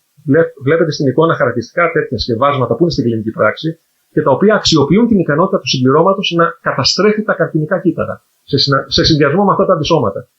Ξέραμε για πολλά χρόνια ότι ο μοναδικός ρόλος του συμπληρώματος ήταν αυτός, να προάγει την αντικαρκινική δράση των αντισωμάτων. Η ομάδα του καθηγητή Λάμπρη το 2008 δημοσιεύει μια αναθεωρητική μελέτη στο έγκριτο περιοδικό Nature Immunology και δείχνει ότι το συμπλήρωμα δεν προστατεύει τον ασθενή καταστρέφοντας τα καρκινικά κύτταρα, αλλά μπορεί να κάνει ακριβώς το ανάποδο. Να προάγει τη χρόνια φλεγμονή στον όγκο και μέσα από αυτή τη χρόνια φλεγμονή να προωθήσει την ανάπτυξη του καρκίνου. Αυτή η δουλειά άνοιξε ένα τεράστιο πεδίο, ακολούθησαν πάρα πολλές μελέτες από πάρα πολλές ομάδες. Όλες αναφέρονται σε αυτή την αρχική μελέτη που έκανε η ομάδα του καθηγητή Λάμπρη σε συνεργασία με την ομάδα του Γιώργου Κούκου, που ήταν τότε στο Πανεπιστήμιο της Pennsylvania και σήμερα είναι στη Λοζάνη, στο Ludwig Cancer Institute, και με τη βοήθεια του Μάτσικ Μαρκεύσκη, που ήταν μεταδιδακτορικός υπότροφος. Και αυτή η μελέτη άνοιξε ένα καινούριο πεδίο ανάπτυξης φαρμακευτικών παρεμβάσεων για την ενίσχυση της ανοσοθεραπείας του καρκίνου. Το 1987 ο καθηγητής Λάμπρης κάνει μια πολύ σημαντική ανακάλυψη και τη δημοσιεύει σε ένα τότε μάλλον άγνωστο περιοδικό. Δημοσιεύει την ανακάλυψη του πρώτου αντισώματος, του πρώτου μορίου που δεσμεύεται ειδικά σε ένα μόριο του συμπληρώματος που λέγεται C5. Βλέπετε εδώ τη δημοσίευση αριστερά. Η έρευνα αυτή αποτέλεσε τότε το εφαλτήριο για να εξελιχθεί αργότερα το πρώτο φάρμακο στόχευσης του συμπληρώματος που εγκρίθηκε ποτέ στην κλινική για την νόσο, τη σπάνια αιμολιπτική νόσο PNH, παροξυσμική νυχτερινή αιμοσφαιρινουρία. Το φάρμακο αυτό ήταν το αντίσωμα Soliris. Το Soliris άλλαξε άρδιν το κλινικό τοπίο σε πάρα πολλά νοσήματα και όχι μόνο στο PNH, αλλά αποτελεί και ένα από τα ακριβότερα θεραπευτικά αντισώματα παγκοσμίως. Οι ασθενείς κοστολογούνται ότι χρειάζονται μια θεραπεία με Soliris που κοστολογείται περίπου $500.000 το χρόνο ανά ασθενή. Και από αυτό θα ήθελα να σας πω ότι όλη η έγνοια, η φροντίδα και η αγωνία του καθηγητή Λάμπρη μέσα από την έρευνά του είναι να μπορέσει να αναπτύξει φάρμακα τα οποία θα φερθούν στην κλινική πράξη και θα είναι πολύ πολύ πιο αποτελεσματικά αλλά και φθηνότερα και πιο λιγότερο κοστοβόρα για τα συστήματα υγείας. Και αυτή είναι μια αγωνία την οποία έχει μέχρι σήμερα και την αγωνία αυτή προσπαθεί να την αντιμετωπίσει μέσα από την έρευνά του για τα φάρμακα που στοχεύουν την πρωτεΐνη C3. Σας δείχνω εδώ την εικόνα του συνεργάτη με τον οποίο το 1996 είναι ο Άρβιν Σάχου, τότε μεταδιδακτορικός υπότροφος στο εργαστήριο, σήμερα διευθυντής σε ένα περιφερειακό κέντρο βιοτεχνολογίας στην Ινδία. Τότε με τον Άρβιν, το καθηγητής Λάμπρης ανακαλύπτει ένα μικρό κυκλικό μόριο, ένα κυκλικό πεπτίδιο, το οποίο δεσμεύεται ισχυρά στην πρωτεΐνη C3 και αναστέλει την ενεργοποίησή της. Επί της ουσίας, ένα μόριο το οποίο έχει ισχυρή και ευρύ αντιφλεγμονώδη δράση σε πάρα πολλές παθήσεις. Η έρευνα συνεχίστηκε εντατικά για πάρα πολλά χρόνια και η προσπάθεια αυτή ευωδόθηκε μέσα από την ίδρυση της Ελληνικής Εταιρείας Αμύντας, η οποία αξιοποιεί τώρα και αξιολογεί σε κλινικό επίπεδο τρίτης και τέταρτης γενιάς τέτοια φάρμακα, μικρά κυκλικά πεπτίδια από την οικογένεια αυτή που λέγεται κομψατίνες, και τα έχει φέρει σε επιτυχείς κλινικές δοκιμές φάσης 2, τόσο στη σοβαρή νόσο COVID-19, όσο και στην περιοδοτική φλεγμονή. Και θα ήθελα σε αυτή τη διαφάνεια που είναι αρκετά πολύπλοκη να εστιάσω σε ένα μόνο σημείο. Το 1996 ξεκινάει η προσπάθεια του καθηγητή, ανακαλύπτοντας την πρώτη κομψατίνη. Περνάνε 25 ολάκερα χρόνια. Η έρευνα συνεχίζεται εντατικά με διεπιστημονικό τρόπο και τη συνεργασία της ομάδας του καθηγητή Λάμπρη με πάρα πολλές ομάδες ανά τον κόσμο και οδηγεί σε δεύτερης, τρίτης και τέταρτης γενιάς κομψατίνες, φάρμακα της ίδιας ακριβώς πλατφόρμας, και τα φάρμακα αυτά το 2021, τα δεύτερης γενιάς φάρμακα που προήλθαν από το εργαστήριο του καθηγητή Λάμπρη έλαβαν την πρώτη κλινική έγκριση για την σπάνια αιμολιπτική νόσο PNH. Το φάρμακο που βλέπετε αριστερά, που λέγεται Empaveli, βασίζεται ουσιαστικά σε έναν δεύτερης γενιάς αναστολέα, σε ένα κυκλικό πεπτίδιο που ανακαλύφθηκε από την ομάδα του καθηγητή Λάμπρη. Και το ίδιο ακριβώς σκεύασμα, το ίδιο μόριο, εκρίθηκε το 2023 πέρσι ως η πρώτη θεραπεία στόχευσης του συμπληρώματος στους ασθενείς που έχουν την γεωγραφική ατροφία, που είναι μια ανεπτυγμένη μορφή της ηλικιακής εκφύλισης της οθράς κοιλίδας, μιας πολύ διαδεδομένης νόσου για την οποία δεν είχαμε μέχρι τότε κανένα φάρμακο, κανένα σκεύασμα. Και το πρώτο λοιπόν σκεύασμα είναι το μόριο αυτό που ανακαλύφθηκε από την ομάδα του καθηγητή Λάμπρη το 2006. Θα ήθελα να περάσω σύντομα στο πώς ο καθηγητής Λάμπρη συνέβαλε στη διάδοση των επιστημών γενικότερα και στο πώς προώθησε την εξωστρέφεια της έρευνας στην κοινωνία και στον ελλαδικό χώρο ειδικότερα. Το 1999, όπως ανέφερε ο καθηγητής Φούκας, ιδρύει τα ιδεακά συνέδρια, τα Aegean Conferences, έναν ανεξάρτητο, μη κερδοσκοπικό εκπαιδευτικό οργανισμό, ο οποίος συντονίζεται και διαχειρίζεται από ακαδημαϊκούς επιστήμονες. Έχει οργανώσει αυτός ο οργανισμός πάνω από 180 διεθνή συνέδρια, όλα στην Ελλάδα, σε διάφορους προορισμούς στη χώρα μας. Με αυτόν τον τρόπο τα Aegean Conferences προβάλλουν τη χώρα μας διαρκώς, προβάλλουν την έρευνα που διεξάγεται σε εργαστήρια της χώρας μας επίσης και τον πολιτισμό. Προσέλκυσαν, όπως είπε ο καθηγητής Φούκας, πάνω από 20.000 διακεκριμένους επιστήμονες ως ομιλητές. Υποστηρίζουν τα συνέδρια αυτά τη συμμετοχή νέων επιστημόνων με γενναιόδωρες υποτροφίες που έχουν ξεπεράσει μέχρι σήμερα το ποσό του $1.000.000. Γενναιόδωρες υποτροφίες που επιτρέπουν σε νέα παιδιά, σε νέους επιστήμονες να συμβάλλουν, να γνωρίσουν την έρευνα εκμής και να συμμετάσχουν σε αυτή. Για τη συμβολή του κυρίου Λάμπρη, του καθηγητή Λάμπρη, συνολικά στην πρόθεση της επιστήμης στον ελλαδικό χώρο, η Ακαδημία Αθηνών τον βράβευσε το 2015 με τον έπαινο της τάξης των θετικών επιστημών. Περνάω σε πρωτοβουλίες που είναι περισσότερο εντοπισμένες και αφορούν την αγάπη του, τη φροντίδα του για την ιδιαίτερη πατρίδα του, την Άρτα, την περιοχή του Ξηροβουνίου και την Άρτα και την Πρωταθλή. Το 2011 συμβάλλει μαζί με άλλους ακαδημαϊκούς επιστήμονες καταλυτικά στο να ιδρυθεί η Ακαδημαϊκή Εταιρεία Άρτας, ένας μη κερδοσκοπικός επιστημονικός οργανισμός, ο οποίος έχει συμβουλευτικό ρόλο προς την πολιτεία και τους φορείς της και προσπαθεί να προβάλλει το επιστημονικό έργο που γίνεται σε διάφορους φορείς και από διάφορους διακεκριμένους επιστήμονες με καταγωγή από την περιοχή και προσπαθεί να προωθήσει και νεότερους επιστήμονες στην άμυλα, την ερευνητική και την αριστεία. Εδώ σας δείχνω φωτογραφίες από μια συνάντηση, την πρώτη συνάντηση, αν δεν κάνω λάθος, που γίνεται στις 13 Αυγούστου του 2011, εδώ σε αυτή την πλατεία, ακριβώς πίσω από την Εκκλησία της Αγίας Παρασκευής. Εδώ και ο καθηγητής Λάμπρης και οι συνάδελφοι με τους οποίους τότε ξεκινάει αυτή η προσπάθεια. Το ανέφερε ο καθηγητής Φούκας, θα το τονίσω, είναι σημαντική η προσφορά του στο να δίνει ευκαιρίες και κίνητρα στη νέα γενιά για να αναζητήσει την ερευνητική αριστεία. Προωθεί με έναν μεγάλο αριθμό νέων και ταλαντούχων επιστημόνων από την Ήπειρο και όχι μόνο, δίνοντας τους ευκαιρίες να μετεκπαιδευτούν στο εργαστήριό του στο Πανεπιστήμιο της Πενσιλβάνιας, στις ΗΠΑ. Στηρίζει εδώ και πάρα πολλά χρόνια άριστους μαθητές, τελειόφοιτους μαθητές του σχολείου της περιοχής, μέσω υποτροφιών ακαδημαϊκής επίδοσης. Και δεν νομίζω ότι υπάρχει καλύτερο παράδειγμα του πώς ο καθηγητής Λάμπρης βλέπει την πρόοδο και την ανάπτυξη αυτού του τόπου. Βλέπει την πρόοδο μέσα από την ενδυνάμωση της αριστείας της νεολαίας, δίνοντας κίνητρα και ευκαιρίες να αριστεύσουν οι νέοι άνθρωποι. Προβάλλει βέβαια την ιδιαίτερη, τη γενέθλια πατρίδα του πάρα πολύ έντονα στο διαδίκτυο. Διατηρεί μια πλήρως ενημερωμένη ιστοσελίδα αφιερωμένη στο πανέμορφο χωριό της Ροδαργής. Είναι πάρα πολύ καλά ενημερωμένη. Μέχρι και μετεωρολογικό δελτίο μπορεί να βρει κάποιος ανά πάσα στιγμή. Είναι συνδεδεμένη επίσης με ένα εξαιρετικά σημαντικό και πλούσιο ψηφιακό αρχείο. Το ψηφιακό αρχείο της εφημερίδας της Αδελφότητας Ροδαργής. Εδώ σας δείχνω χαρακτηριστικά το πρώτο φύλλο. Νομίζω είναι το 1980 το πρώτο φύλλο από το ξεκίνημα της εφημερίδας της Αδελφότητας της Ροδαργής. Το πλήρες αρχείο υπάρχει και διατηρείται και συντηρείται από τον κύριο Λάμπρη στην ιστοσελίδα. Θα ήθελα να σταθώ χαρακτηριστικά στην αγάπη για τη μουσική παράδοση της περιοχής του Ξηροβουνίου. Συντονίζει, εμπλουτίζει και δημιούργησε μια εξαιρετικά όμορφη ιστοσελίδα που αφορά τη μουσική παράδοση του Ξηροβουνίου. Η ιστοσελίδα αυτή αποτεί φόρο τιμή στους πρώτους μουσικούς της περιοχής, αλλά και στους σύγχρονους μεταγενέστερους μουσικούς που είναι πλέον οι διάδοχοί του στα χωριά του Ξηροβουνίου. Και είναι ένας εξαιρετικά όμορφος τρόπος για να διατηρηθεί και να συντηρηθεί η πολιτιστική κληρονομιά της περιοχής του Ξηροβουνίου και όλων των χωριών, όχι μόνο της Ροδαργής. Θα ήθελα εδώ να σταθώ δείχνοντας σε αντιπαραβολή αυτή τη φωτογραφία του πατέρα του από ένα πανηγύρι στη Ροδαργή και αυτή τη φωτογραφία όπου ο Γιάννης Λάμπρης και η Ροδάνθη, η αγαπημένη του σύζυγος και συλλοβάτης όλα αυτά τα χρόνια, ανοίγουν το χορό στο τέλος κάθε ενός από τα συνέδρια τα οποία διοργανώνουμε κάθε καλοκαίρι στα συνέδρια του Αιγαίου. Πώς μεταλαμπαδεύεται αυτή η εμπειρία από την προηγούμενη γενιά στην επόμενη. Και σας είπα ότι οι γονείς του υπήρξαν πρότυπο. Το πρότυπο αυτό φαίνεται από το πόσο σημαντική ήταν η δίψα, η ανάγκη του να εντάξει τη μουσική και το χορό στη ζωή του ως την επιτομή της αστήρευτης δίψας του για έρευνα, για ανακάλυψη και για γνώση. Μέσα από το χορό, ο Γιάννης Λάμπρης αποδίδει φόρο τιμή στην οικογένειά του. Μέσα από το χορό έχει αναπτύξει νέες συνεργασίες και έχει ενδυναμώσει παλαιότερες. Μέσα από το χορό ανανεώνει αυτή τη ζωτική και ζωοποιό ανάγκη που έχει να εκδηλώνεται και να εκφράζεται. Θα τελειώσω λέγοντας ότι ο καθηγητής Λάμπρης μας έχει οδηγήσει προς ψηλότερες κορυφές. Κρατώ αυτή τη φωτογραφία η οποία έχει ιδιαίτερη σημασία για τους συγχωριανούς του. Είναι από το παρατηρητήριο που βρίσκεται ακριβώς πάνω μας εδώ στο δάσος της Μπιστούρας, αν δεν κάνω λάθος, δίπλα στη σημαία. Απέναντι τα τσουμέρκα, υψηλότερες κορφές της περιοχής και μια τεράστια αφάνταστη θέα.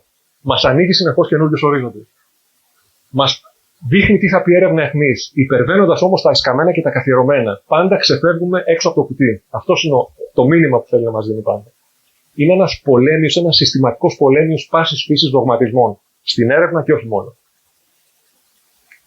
Είναι πρωτοπόρος ερευνητής αποδεδειγμένα και νομίζω το δημοσιευμένο έργο του και τα επιτεύγματα του μέχρι τώρα αποτελούν το πιο εύγλωτο αποδεικτικό υλικό για το πόσο πρωτοπόρος ερευνητής έχει υπάρξει και πόσο έντονα καινοτόμος στην παραγωγή και στην ανάπτυξη νέων φαρμάκων. Είναι επίμονος και εφευρετικός στο να παρακάμπτει δυσκολίες και αυτό μας έχει φανεί πάρα πολύ χρήσιμο στα πρώτα βήματά μας στην επιστημονική μας ζωή. Θα ήθελα να τονίσω αυτό το χαρακτηριστικό του. Είναι εξαιρετικά γενναιόδωρος άνθρωπος. Και εκείνος και η οικογένειά του και η Ροδάνθη. Εξαιρετικά γενναιόδωροι και δοτικοί άνθρωποι. Δοτικός ο Γιάννης ο Λάμπρης με όλους τους νέους συναδέλφους και επιστήμονες. Ποτέ δεν θα αρνηθεί να δώσει βοήθεια, αντιδραστήρια, εξαιρετικά χαρακτηρισμένα μόρια. Πάντα βοηθάει τους νέους επιστήμονες να στήσουν τη διαδρομή και την καριέρα τους. Πηξίδα του πάντα είναι η οικογένειά του, η εξαιρετική του αγαπημένη Ροδάνθη, τα παιδιά του, ο Δημήτρης και η Αγάθη και τα όμορφα εγγόνια τους. Είναι μια πανέμορφη οικογένεια. Και όλους μας έχει κάνει να νιώθουμε μέρος αυτής της οικογένειας του. Και νομίζω ότι το ρητό του Αριστοτέλη συνοψίζει όλα αυτά τα στοιχεία του Γιάννη Λάμπρη. Είναι ένα καλόν ανθρωπίνου βίου κάτωπτρον. Ένας καθρέφτης μιας πραγματικά καλής και ενάρετης ζωής. Θα τελειώσω δανειζόμενος αυτή τη ρίση, αυτή την πρόταση από ένα βιβλίο που ξέρω ότι αρέσει πάρα πολύ στον καθηγητή Λάμπρη, την ασχετική του Νίκου Καζαντζάκη. Δεν ζυγιάζω, δεν μετρώ, δεν βολεύομαι. Αυτός για μένα είναι ο Γιάννης Λάμπρης. Έτσι είναι και έτσι θα είναι μια ζωή. Σας ευχαριστώ πάρα πολύ. Και θα περάσουμε στον επόμενο χαιρετισμό από τον καθηγητή τον Γιώργο Χατζησεγκαλή, ο οποίος είναι καθηγητής οδοντιατρικής στο Πανεπιστήμιο της Πενσιλβάνια και πολύ στενός συνεργάτης του Γιάννη του Λάμπρη. Καλησπέρα σε όλους. Θα ήθελα να ευχαριστήσω τον Πολιτιστικό Σύλλογο Λαμπρής για την ειδική πρόσκληση. Μου κάνει ιδιαίτερη χαρά να μιλήσω για τον κορυφαίο επιστήμονα και φίλο Γιάννη Λάμπρη. Αυτή είναι η δεύτερη μου επίσκεψη στη Ροδαβή. Είχα προέρθει το 2013 μαζί με άλλους συναδέλφους, συνεργάτες του Γιάννη και είχαμε περάσει εδώ το Πάσχα. Οπότε αυτή η φορά είναι η δεύτερη φορά που έρχομαι. Δεν θα απαριθμίσω τα επιστημονικά επιτεύγματα του Γιάννη Λάμπρη, γιατί αυτό πολύ καλά το έχουν κάνει ήδη οι προλαλήσαντες. Εγώ ήθελα να σκεφτώ τι έκανε τον Γιάννη Λάμπρη να είναι αυτός που είναι.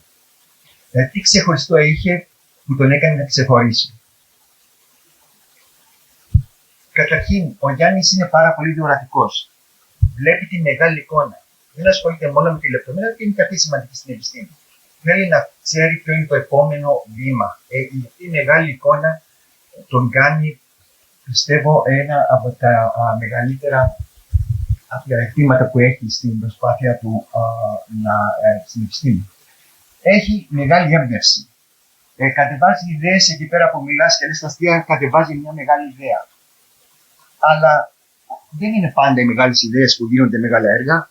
Έχει όμως γι' αυτό επιμονή, επιμένει. Δεν δούλεψε έτσι, θα το κάνουμε αλλιώς. Υπάρχει επιμονή. Και τολμάει να κάνει πράγματα που δεν θα μπορούσαν άλλοι να σκεφτούν να κάνουν, ή επειδή είναι δύσκολα, ή επειδή θα προκαλέσουν προβλήματα κλπ. Αυτά δεν είναι εμπόδια για τον Γιάννη. Και επειδή είναι δύσκολα, είναι και αισιόδοξο. Δηλαδή, χωρίς αισιοδοξία και μόνο με επιμονή και τόλμη, πάλι δεν μπορεί να καταφέρει κάτι. Αλλά παρόλα αυτά, σκέφτηκα ότι κάτι έλειπε. Είναι και κάτι άλλο που χαρακτηρίζει τον Γιάννη. Και τότε σκέφτηκα ίσως να μπορούσα να τον παρομοιάσω με τον πολυμήχανο και τον καινοτόμο Οδυσσέα. Δηλαδή, όπως ο Οδυσσέας έπρεπε να επινοήσει τον δούριο ύφο, να σκεφτεί πώς θα τα βγάλει πέρα με τον πολύχημο να γλιτώσει αυτός και οι σύντροφοι του. Πώς να αποφύγει τον πειρασμό με τις ειρήνες. Δηλαδή, όλες αυτές οι δυσκολίες που είχε προς το ταξίδι του στο Μυθάκι έμειναν στο μύθο να χαρακτηρίζουν τον Οδυσσέα πολυμήχανο και καινοτόμο. Το ίδιο είναι και ο Γιάννης Λάμπρης. Για να φτάσει στην ειδική και επιστημονική Ιθάκη, πέρασε από πολλά στάδια, τα οποία παρήθμισε με πάρα πολύ ωραίο ο κύριος Μαστέλος. Ξεκίνησε από την Κωνσταντίνη, το πρώτο μόριο που εφεύρεσε, Αλλά μέχρι να φτάσει στο σημείο να χρησιμοποιούνται τα φάρμακά του για να γιατρεύουν ανθρώπινες ασθένειες, δεν είναι τόσο εύκολο. Πέρασε από πάρα πολλά στάδια, τα οποία δεν θα απαριθμίσω εδώ πέρα, δεν είναι ο σκοπός μου αυτός, αλλά θέλω να πω ότι σε αυτή τη διαδρομή, σε αυτή την Ιθάκη, για να φτάσει στην Ιθάκη, υπήρξε πολυμήχανος και καινοτόμος, όπως ο Οδυσσέας. Με την εμπειρία που έχω στον πανεπιστημιακό χώρο και γενικότερα, έχω καταλάβει ότι σε αυτόν τον κόσμο υπάρχουν δύο τύποι ανθρώπων. Αυτοί που βρίσκουν λύσεις και αυτοί που βρίσκουν δικαιολογίες. Και πιστέψτε, δεν υπάρχουν και πολλοί τέτοιοι στον πανεπιστημιακό χώρο που βρισκόμαστε. Ο Γιάννης ο Λάμπρης είναι σε αυτούς που βρίσκουν λύσεις. Τα προβλήματα υπάρχουν γιατί τα προβλήματα πάντα θα υπάρχουν. Το θέμα είναι να βρίσκεις λύσεις για τα προβλήματα που υπάρχουν. Λοιπόν, θα σας μιλήσω τώρα σύντομα για τη δουλειά που έχουμε κάνει μαζί με τον Γιάννη τον Λάμπρη. Εγώ έχω σπουδάσει οδοντιατρική στην Αθήνα και μετά έκανα έρευνα διδακτορικό στην Αμερική και είμαι εκεί πέρα και ερευνώ την ασθένεια που λέγεται περιοδοντίτιδα. Πολύ σύντομα, είναι φλεγμονή των ούλων και του οστού του τσινάφτου. Μπορεί να οδηγήσει σε απώλεια των γεών και προσβάλλει πάνω από 40% των ενηλίκων, εκ των οποίων 10% με πάρα πολύ σοβαρή μορφή. Και όταν λέω σοβαρή μορφή, είναι ότι η περιοδοντίτιδα δεν είναι απλώς μια τοπική νόσος, αλλά αυξάνει πάρα πολύ τον κίνδυνο για συστημικά φλεγμονώδη νοσήματα, συνοσιρότητες. Είναι πάρα πολλές, εκ των οποίων μερικές είναι η καρδιαγική νόσος, διαβήτης, μολύνσεις του αναπνευστικού, επιπλοκές κύησης, ρευματοειδής αρθρίτιδα και η νόσος Αλτσχάιμερ.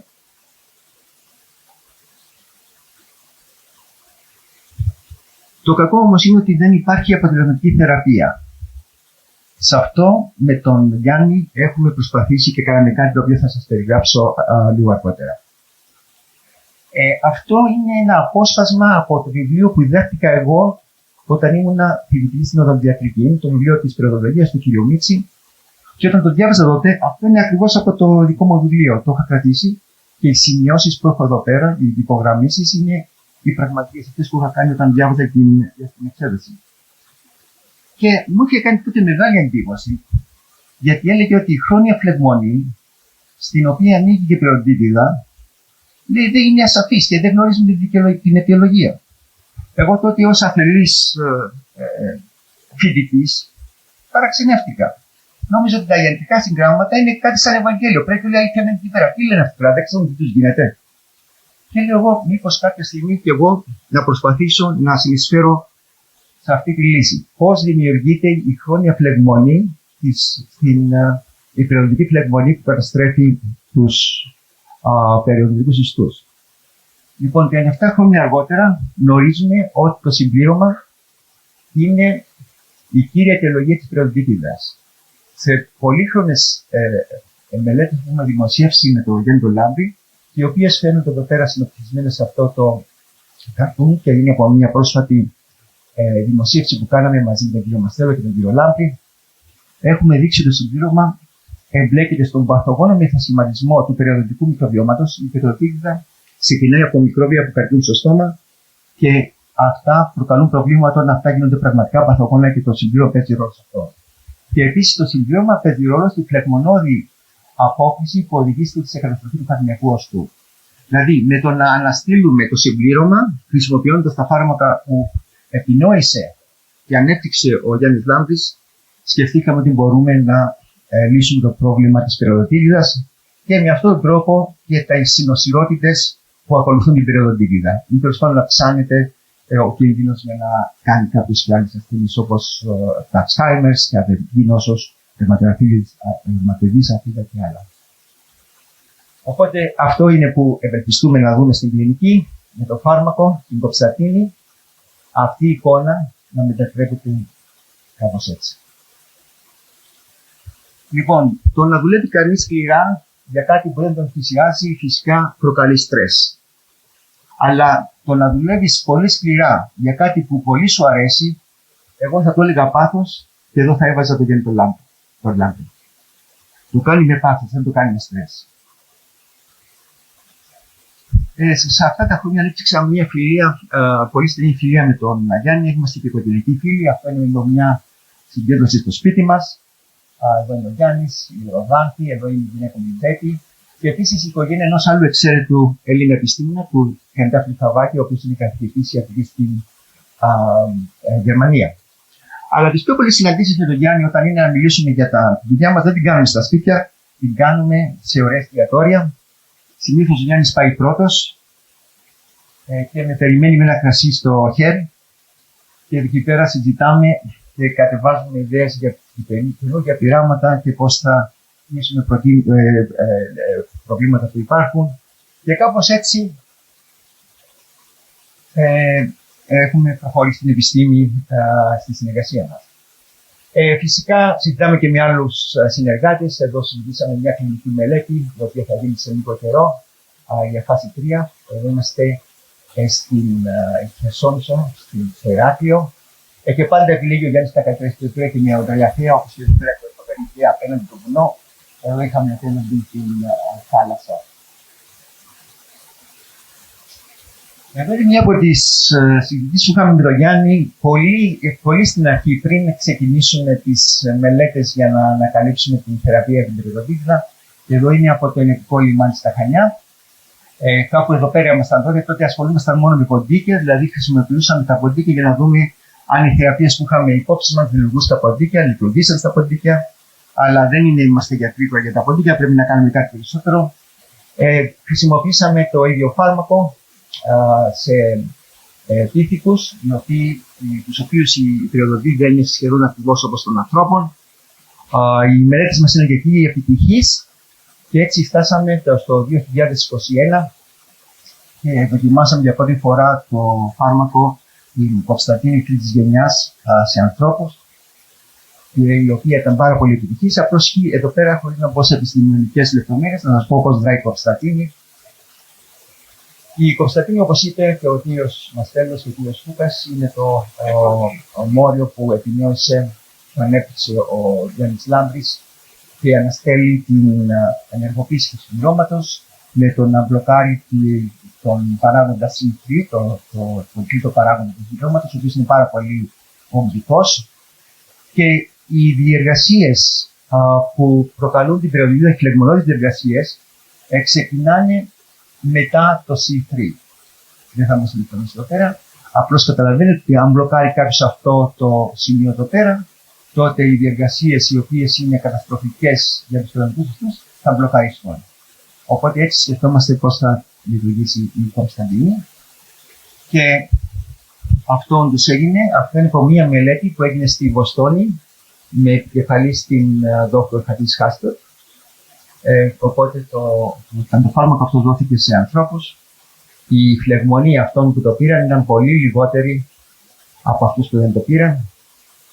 Και μάλιστα τα ευαγγελικά αποτελέσματα διήρκησαν τουλάχιστον 90 μέρες μετά από ξεκίνησε η θεραπεία.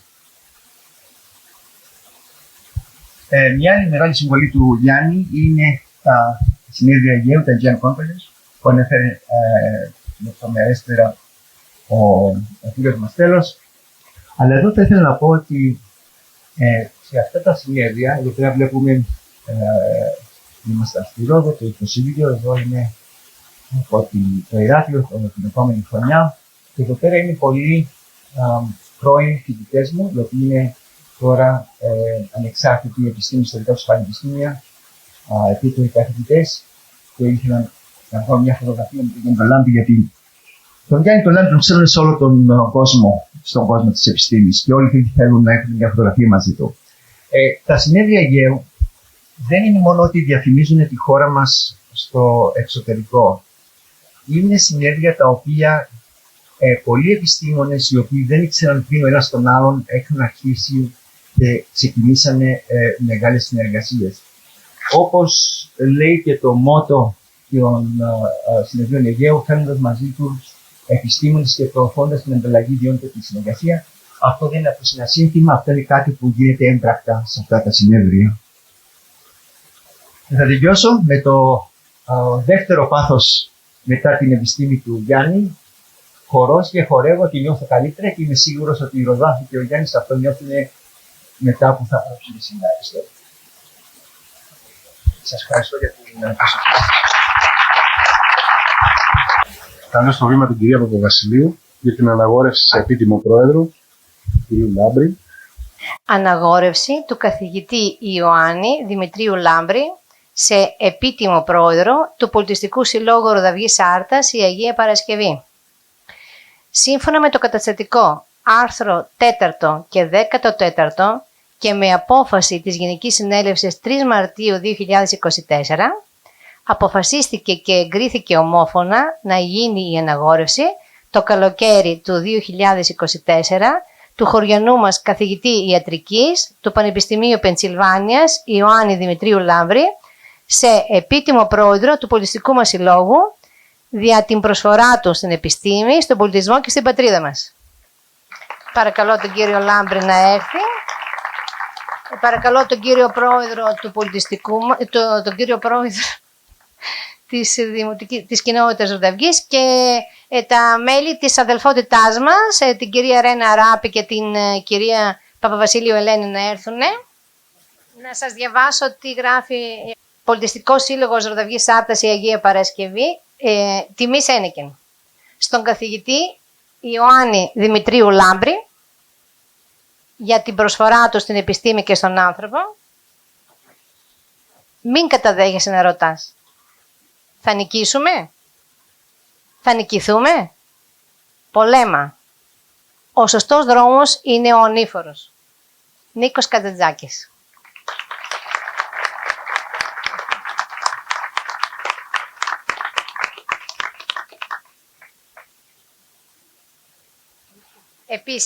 Επίσης, και η κυρία Ροδάνθη θα θέλαμε βεβαίως. Κυρία Ροδάνθη, δεν το συζητάμε.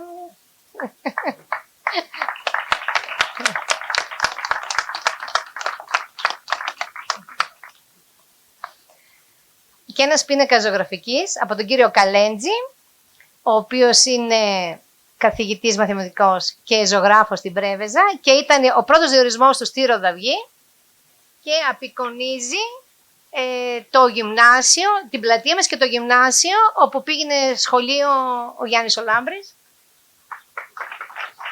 Είναι από το 1976 είναι αυτός ο πίνακας ζωγραφικής. Επίσης, το τρίτο δώρο είναι ένα βιβλίο του συνάδελφου του κυρίου Νάνου από τους Ελλάδες Άρτας, ο οποίος είναι γιατρός. Λέγεται «Το λάμπον πνεύμα της αρχαίας ελληνικής ιατρικής από τον Ιπποκράτο μέχρι σήμερα». Απλώς θα έρθει την Τετάρτη, γιατί το έχουμε παραγγείλει και έχει καθυστερήσει. Θα το δώσουμε εκ των υστέρων. Αυτή θα είναι η πιο δύσκολη ομιλία. Έχω δώσει τόσες ομιλίες, θα είναι η πιο δύσκολη. Για να δούμε, να τα καταφέραμε. Αφαιρώνω αυτό το βραβείο και αυτή την τιμή μου κάνει στους δικούς μου. Αν δεν ήταν αυτοί οι άνθρωποι, είναι ξεκάθαρο ότι δεν θα ήμουν εδώ σήμερα.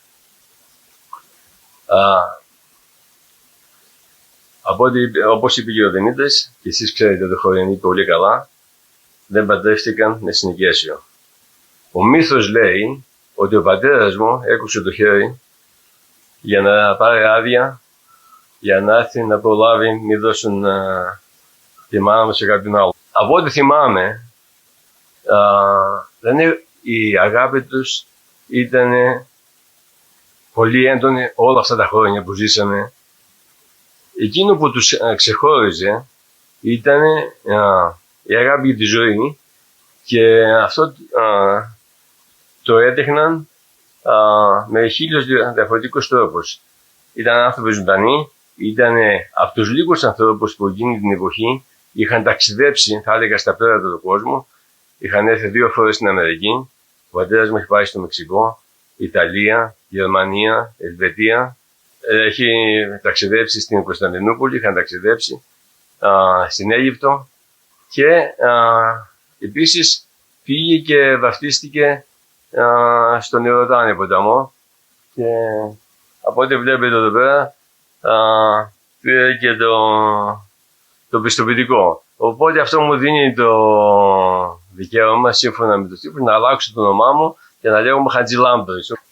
Θέλω να ευχαριστήσω τους φίλους μου και συνεργάτες τόσα χρόνια, τον Γιώργο, τον Δημήτρη, τον Περικλή για τα καλά τους λόγια. Επίσης θέλω να ευχαριστήσω τη Δέσποινα Γιακουπούλου, η οποία κάθεται εδώ μπροστά στην πρώτη θέση, η οποία τα τελευταία χρόνια είναι η ψυχή της Αμίντας, είναι η εταιρεία με 120 άλλους επιστήμονες από όλο τον κόσμο. Προσπαθούμε να φέρουμε φτηνότερα φάρμακα στην κλινική. Ευχαριστώ, Δέσποινα. Επίσης, την Αγάθη και τον Δημήτρη, όλα αυτά τα χρόνια μου συμπαραστάθηκαν σε όλο αυτό το εξωτικό ταξίδι. Αλλά δεν πρέπει να ξεχάσω φυσικά τον Πολιτιστικό Σύλλογο που με τιμάει απόψε και την Μαρία την Βασιλείου, η οποία πήρε όλο το βάρος πάνω της, φυσικά και ο Γιώργος και πολλοί άλλοι βοήθησαν να γίνει αυτή η εκδήλωση σε ένα εξαιρετικό χώρο, ο οποίος ελπίζω να συνεχίσει να έχει τέτοιες εκδηλώσεις. Αυτά ήταν μεγάλη παράληψη, αν δεν αναφερόμουν στο χώρο που έχουμε κάνει με τη Ροδάνθη όλα αυτά τα χρόνια. Εμείς βλέπουμε τη ζωή όπως τη βλέπει ο Κατζαντζάκης. Και πολλοί μας ρωτούν, τι σας έπιασε και αρχίσατε το χώρο. Η απάντησή μας πάντα είναι, τι θέλατε να κάνουμε. Φαντούσαμε με μεγάλη χαρά και έπρεπε να ξεσκάσουμε. Και πώς μπορεί να ξεσκάσει ένας άνθρωπος με λόγια. Τέτοιο είναι το σκαρί μου. Ένας διάβολος είναι μέσα μου και φωνάζει να κάνω ό,τι μου πει. Κάθε που πάω να πλαντάξω μου φωνάζει, χόρεψε και χορεύω. Και έτσι ξεπλαντάζω. Έτσι ήταν και η πορεία όλα αυτά τα χρόνια που είχαμε στην Αμερική και σε άλλες χώρες του εξωτερικού. Ήταν ένας χορός. Θα ήθελα να μην ξεχάσω ότι η Ροδάνθη είναι εξαιρετικός ζαχαροπλάστης. Από ό,τι βλέπετε εδώ έχει φτιάξει τις καλύτερες τούρτες για την Κωνσταντίνη. Η Κωνσταντίνη δεν είναι μόνο γνωστό φάρμακο, αλλά είναι και γνωστή όσον αφορά τις τούρτες γενεθλίων. Εδώ είναι η δομή της Κωνσταντίνης, εδώ είναι οι φαρμακογεννητικές μελέτες που έχουμε κάνει, τα προγράμματα στους πυθίκους και εδώ ήταν 26 χρόνια μετά από την ανακάλυψη της Κωνσταντίνης. Αυτό το ταξίδι φυσικά ήταν μια συλλογική προσπάθεια. Η πιο πολλή δουλειά έγινε από τους συνεργάτες μου, όπως αυτούς που είναι εδώ πέρα και πολλούς άλλους. Έχουν έρθει και μερικοί άλλοι. Είναι μαζί μας και η Έλληνα Ζώγα που ήρθε για λίγο καιρό, η Αλεξάνδρα Προμικύρη που διδάσκει στα Γιάννενα, την είδα απόψε. Αλλά εδώ όπως βλέπετε, σύμφωνα με μια βιβλιοθήκη δεδομένων, στις δημοσιεύσεις που έχουμε κάνει όλα αυτά τα χρόνια συμμετέχουν κάπου 2.000 άτομα.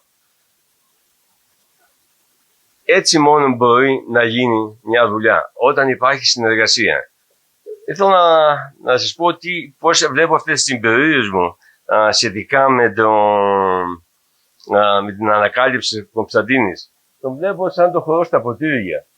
Από ό,τι βλέπετε εδώ, κατάφερα τελικά μετά από χρόνια να χορεύω στα ποτήρια. Ήταν επίπονη διαδικασία, αλλά τα κατάφερα. Έτσι θεωρώ την ανακάλυψη της Κωνσταντίνης. Το θεωρώ σαν το χορό στα ποτήρια. Αλλά ο επόμενος χορός είναι ο πιο δύσκολος χορός και είναι τα αναστενάρια. Ελπίζω πριν φύγω από αυτόν τον κόσμο τον καλό να έχω καταφέρει να χορέψω και τα αναστενάρια. Και για μένα τα αναστενάρια είναι να μπορέσουμε να δώσουμε φτηνά φάρμακα για όλους τους ασθενείς. Γιατί όπως είπε και ο Δημήτρης, μερικά από αυτά τα φάρμακα είναι πολύ ακριβά. Είναι αδιανόητο ένα φάρμακο να στοιχίζει $500,000 κατά ασθενή το χρόνο. Είναι οικονομία χωρών. Ελπίζω με τους συναδέλφους να καταφέρουμε να χορέψουμε τα αναστενάρια και να καταφέρουμε να φτιάξουμε πιο φτηνά φάρμακα. Για τους νέους, και χαίρομαι που έχουμε αρκετά νέα παιδιά εδώ πέρα, θα ήθελα να δώσω 2 μηνύματα πριν κλείσει την ομιλία. Ο Δημήτρης και ο Γιώργος, ο Υπηρεγγής δεν έχω να προσθέσω τίποτε όσον αφορά αυτή τη διαδρομή, αλλά ήθελα 2 μηνύματα για τους νέους. Όλα αυτά τα χρόνια, αυτά που με οδηγούσαν ήταν το ρητό του Σοκράτη, ότι ένα ξέρω ότι τίποτα δεν ξέρω.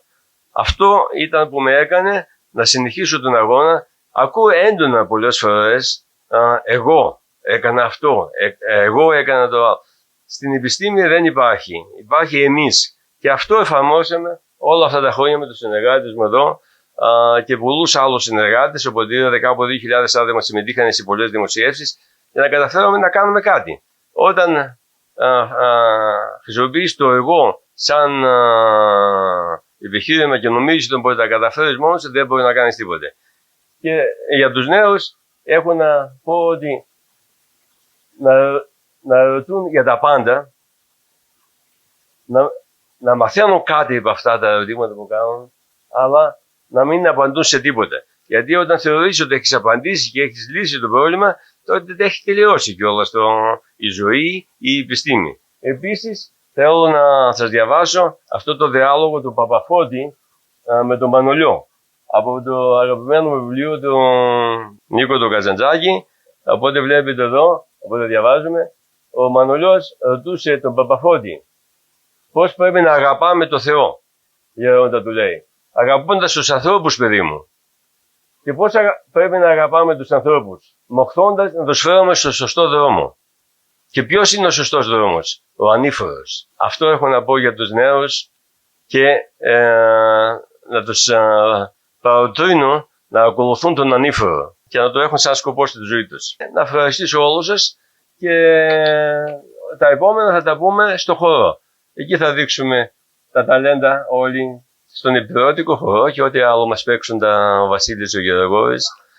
Η μουσική είναι ελεύθερη για όλους. Βολευτείτε σε κάποιο τραπέζι και χορέψτε μαζί μας. Ευχαριστώ.